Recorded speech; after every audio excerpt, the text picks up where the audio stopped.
Oke, jadi kali ini kita akan bahas beberapa fenomena-fenomena yang menurut gua penting ya untuk kalian ya, terutama masyarakat di Indonesia untuk paham apa yang sebenarnya terjadi ya di dunia. Jadi kita bisa lihat sekarang, dan semua yang gue bahas ini bukanlah hal yang belum terjadi, tapi ini hal-hal yang sudah terjadi, yang secara data, fakta, dan angka kita bisa lihat, dan memang sudah terefleksikan ya di market. Dan sekarang kita bisa lihat bahwa ini kita melihat kenaikan tertinggi ya rupiah selama sejarah negara kita berdiri, yaitu di 17.295 di saat video ini di syuting. Nah, kita akan bahas kenapa hal ini bisa terjadi dan kita ya sebagai masyarakat apa yang harus kita lakukan ya. Jadi bukan bahas problem, tapi solusinya apa yang nanti kita bisa lakukan. Buat yang nggak ngerti, tekanan dari inflasi rupiah segini ini akan berdampak langsung ya. Ini akan berdampak langsung ke bisnis real dan masyarakat. Oke. Rupiah itu naik sebenarnya bukan karena faktor kesalahan domestik kita, tetapi ini karena faktor geopolitik dari global.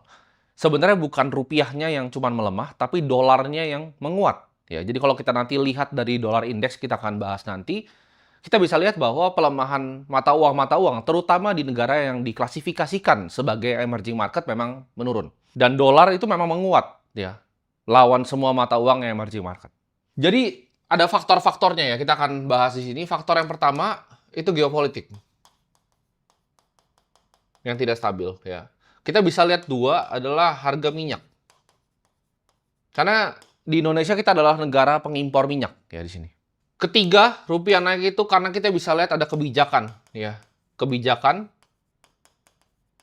suku bunga di US Fed ya. Ini kita akan bahas satu-satu. Dan yang keempat, itu ada capital outflow.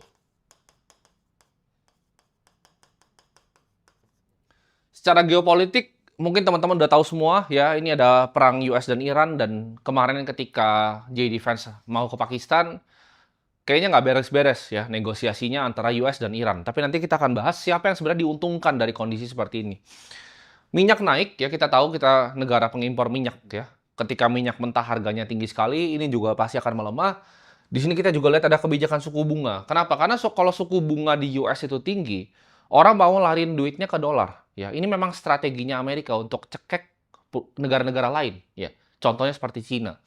Dan yang keempat adalah capital outflow dari negara kita sendiri. Kenapa? Karena banyak kalau ini gue baca dari riset-riset dan data-data investor global, mereka itu takut akan defisit APBN kita yang menurut mereka itu bisa sampai 2,9%.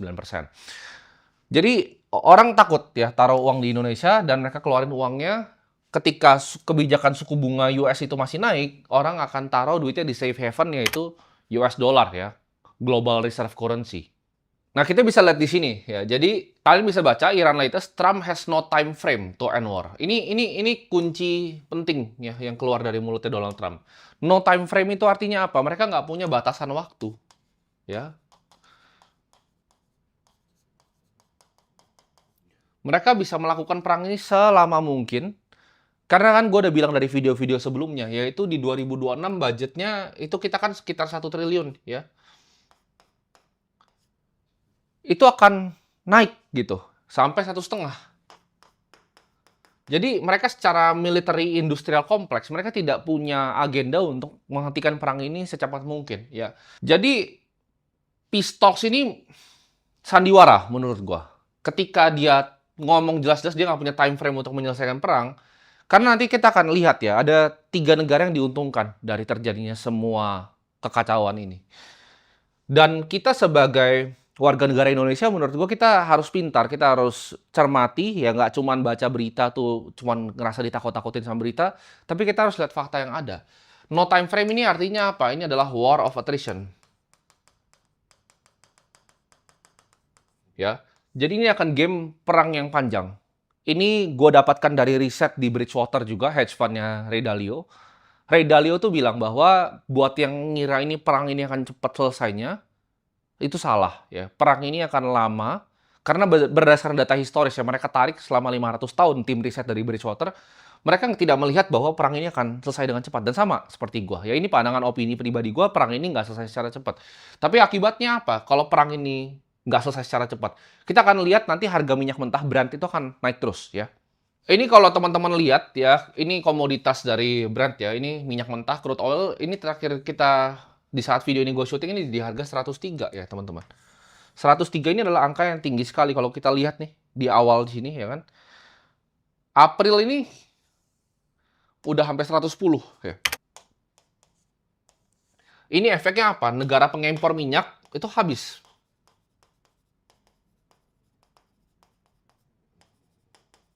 Dan dari sini, ini negara apa aja sih yang diuntungin? Kalau kita lihat top 3 yang paling besar, ya, itu ada 3 negara yang untung. Satu Rusia, Amerika, dan Saudi Arabia. Ya, kalian harus perhatikan 3 negara ini karena 3 negara ini yang mengalami keuntungan dengan adanya kenaikan seperti ini. Jadi kalau kalian lihat rupiah itu melemah, itu memang wajar. Kenapa? Karena harga Brent itu 103 ya. Cuman balik lagi, kalau minyak itu ujung-ujungnya sudah terlalu mahal, nanti siapa yang mau beli? Tapi gua akan jelasin ya. Ini tuh kalau kalian lihat ya pattern di sini ya. Nih, kalian perhatikan di sini baik-baik. Ini kan dia naik nih. Oke. Ini coba ditahan. Ini gue bilang ini ditahan. Berdasarkan pengalaman gue di market, ini ada yang nge-corner barangnya ya. Kita bisa lihat di sini ini tidak wajar nih. Ini pergerakan tidak wajar. Dari awal mulai perang ya, timelinenya kita lihat di sini ya. Awal mulai perang sampai sekarang. Ini tidak wajar dan gue bisa buktikan di sini. Ini kalian bisa lihat ya. Jadi ini terjadi di berbagai macam negara ya. Oil refinery ya. Jadi refinery minyak itu dari India sampai Australia. Jadi Australia salah satu yang paling besar di negaranya itu kebakaran. Over the last span of 45 hari. Ya kalian perhatikan. 45 hari itu mirip sekali dengan chart yang tadi gua gambar. Time frame chart yang gua gambar ya. Ada 45 plus cases of fire have been reported across the globe in oil refineries. Jadi ada 45 lebih kilang minyak kebakaran dalam waktu 45 hari. Kalau kalian pikir ini adalah oke, mungkin nggak sengaja gitu kan, mungkin ada kesalahan teknis di India. Kok bisa dari India sampai Australia itu pertanyaannya, ya. Kita nggak tahu kan ini intelijen mana yang main, tapi gue bilang tadi ada 3 negara yang diuntungin dengan ini, ya. A wave of fire explosion hit stain global energy infrastructure. Infrastruktur global minyak tuh dihantam, ya. Jadi yang mereka lakukan adalah mereka bikin perang lama. Mereka bikin 2, Sandiwara Hormuz. Dan 3, itu bakar oil refinery. Ya, jadi 3 ini hal yang terjadi. Kenapa mereka bisa nge-corner harga minyak? Karena ini, kalian lihat, 45 hari. Kita coba balik ke chartnya ya. Kalau kalian pengamat yang, sudah lama di market, kalian tahu ini barang-barang corner nih. Ya, tapi bedanya ini mereka mainin level harga minyak global, ya. Sama ya, karena semua market itu harus ada demand, supply dan demand. Intinya kenapa harga bisa bergerak, ada yang punya supply, ada yang punya demand. Ini nggak wajar ya. Jadi mereka ini nge-corner selama 45 hari. Ada 45 ya, oil refinery dibakar. Makanya harganya 103 ya. Ini ngegenjot semua currency lain. Kalian nggak usah ngomong Indonesian rupiah. Ini semua currency yang lain di seluruh dunia, emerging market itu melemah. Kenapa? Karena kita bisa lihat di sini. Ini adalah selama seminggu terakhir ya. Kalian lihat. Ini adalah DXY ya. Ini buat yang nggak tahu ini DXY. DXY ini apa? Ini dolar index. Ini kekuatan harga dolar dibanding semua mata uang. Kita perhatikan ya, ini dari sekitar 1 minggu lalu ya. Dolar index itu naik terus ya. Ini naik terus nih ini. Kenapa? Karena mereka punya supply oil ya. Menurut gue dengan penangkapan mereka di Venezuela juga dengan Maduro, itu yang mereka mau sebenarnya. Jadi kalau kita perhatikan, mereka punya agenda untuk memperkuat USD. Kenapa mereka perlu memperkuat USD? Karena jawabannya mereka butuh Cina ya untuk mulai beli USD. Jadi ini operasi untuk mencekik Cina secara ekonomi ya. Dan ini adalah hal yang sebenarnya terjadi ya. Kenapa ibarat kalau kalian tanya, oh rupiah tuh kenapa bisa 17.300? Apakah nanti bakal 17.500? Ya kita nggak tahu masa depan. Tapi kemungkinan besar selama dia naikin terus dolar indeksnya dan dia naikin harga minyak mentah dunia, seharusnya terjadi. Dan kita bahas tadi ya, ada yang namanya capital outflow ketika DXY ini naik. Ya, ada yang namanya capital outflow. Nah ini kita bisa lihat di sini ya, ini currency-nya Norway ya. Ini kroner ya. Jadi kalau kita mau ngomong smart money, orang yang paling pintar berinvestasi itu pasti biasanya sovereign wealth fund, yaitu dana pensiunnya negara-negara besar. Yang paling besar adalah punyanya Norges Bank. Jadi kita bisa lihat nih smart money itu ngocornya kemana ya. Ini investasi dia kita klasifikasikan khusus di satu negara, itu di Indonesia. Jadi ini adalah investment armnya Norway yang mereka punya 1% dari Nvidia, 1% dari Google. Perusahaan-perusahaan paling besar, even Xiaomi pun mereka punya 1%. Kita lihat penurunan drastis ya dari 2024 ke 2025. Karena 2026 belum dipublish ya. Tapi kita lihat nih, flow uang di 2024 itu nggak sebesar itu. Jadi kalau kalian tanya kenapa IHSG itu tidak naik, jawabannya karena capital outflow ya. Nah, kalau kalian diposisikan diri ya sebagai investment manager, kalian yang kelola nih dana pensiunnya Norway, kalian mau mana? Kalian mau berinvestasi di saham-saham Indonesia ya, atau kalian mau investasi di Nvidia? Jawabannya udah clear gitu ya. Dolarnya menguat. Karena kenapa? Ketika dia berinvestasi di Indonesia itu dikenalkan yang namanya FX risk ya. Resiko foreign currency ya. Karena ketika misalnya kalian beli saham, misalnya harganya 6.000 jadi 6.200, tapi rupanya 17.000 jadi 18.000, itu kenaikan harga sahamnya nggak ada gunanya. Karena kalian kena yang namanya FX risk ya. Jadi foreign currency risk. Ini yang mereka mau kurangi di saat DXY itu naik. Jadi dolar indeks itu tinggi, mereka akan kurangin, posisinya akan dikurangin lagi nih, 2026. Mereka nggak akan pernah nambah. Ya. Dan ini uang yang nggak akan pernah balik lagi. Jadi kalau buat yang tanya kapan misalnya Indonesia IHSG bisa terbang, bisa naik, kalau misalnya memang weightingnya benar, jawabannya tidak akan dalam waktu dekat. Ya, karena nggak ada uangnya. Market itu sederhana, cuman uang masuk berapa, uang keluar berapa. Ya. Market itu secara fundamental adalah jumlah uang yang masuk dan jumlah uang yang keluar. Kalau jumlah uang yang masuk itu tidak lebih besar dibanding tahun 2024, market kita nggak akan kemana-mana. Dan ini cuma satu. Ya, ini cuma satu sovereign wealth fund dan banyak sekali yang berinvestasi di Indonesia. Nah, ini akan jadi chart penting gitu ya. Ini adalah MSCI Indonesia ya.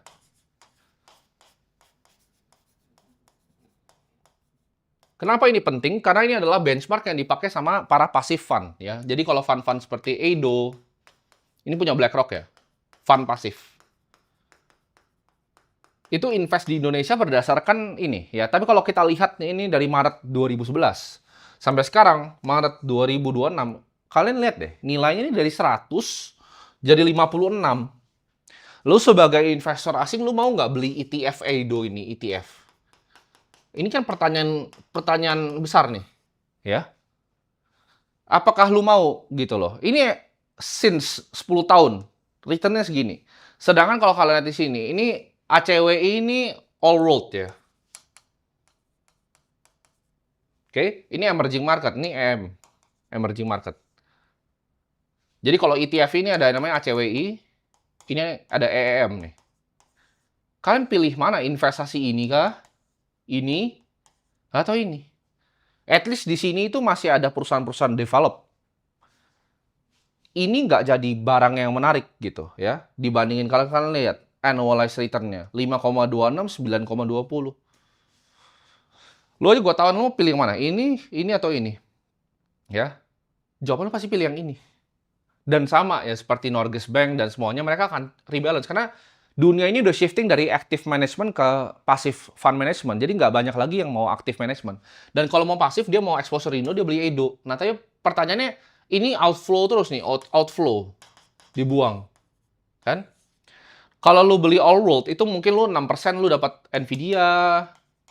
Ya kan, lu dapat Microsoft.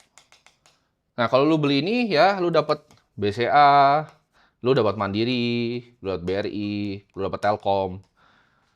Nah, lu pilih yang mana gitu? Nvidia, Microsoft, atau ini? Jawabannya pasti lu pilih yang ini, kalau lu jadi investor yang asing. Karena lu nggak bisa ngambil tadi FX risk-nya. Terlalu besar, dan dia dari tahun 2011 sampai sekarang. Jadi kalau kalian lihat real pasar Indonesia dari USD ya, kita ngomong dari segi USD, itu nggak kemana-mana selama 2011. Ya, ini realita yang terjadi. Nah, kalau kita bisa lihat, ya, ini indeks dunia ini seperti ini ya. Ini basket yang bisa dipilih top 10 konstituennya. Ini AI, kan Apple, Microsoft, Amazon, Alphabet, Google, Broadcom itu bikin AI juga, Taiwan Semiconductor, Meta, Tesla. Lu pilih ini atau yang tadi gue sebut, ya. Jawabannya sekarang tuh dikuasain sama beberapa sektor, yaitu infotech, ya, kalau kalian perhatikan di sini, ya. Infotech tuh dominan banget, ya, dan kalau kita ngomong All World Index, US itu punya sekitar lebih dari 60%, ya. Jadi kalau kalian lihat negara lain seperti Jepang, seperti apa namanya, Kanada, kalian lihat Europe, kalian mau ngomongin Taiwan, itu semuanya tuh kecil ya. Biasanya cuma 1-5% negara-negara yang lain untuk rebalance di segi dunia. Jadi uang itu larinya kemana? Uang itu lari ke sini. Nah, tapi apakah ini kesalahan negara-negara berkembang? Jawabannya enggak ya. Karena AI itu memang teknologi yang sekali dalam kita ngomongnya umat manusia 5.000 tahun kali ya. Ini memang teknologi yang sangat mengubah trajektori manusia. Jadi uang yang tadinya mereka biasa invest, misalnya contoh di Brazil, mereka nggak mau. Kalian lihat perusahaan-perusahaan Korea yang besar, semuanya pivot ya. Mau dari Samsung, SK, Hynix, itu semuanya akan ke AI ya. Jadi AI ini akan makan semua duit di capital market. Semuanya akan masuk ke intelligence.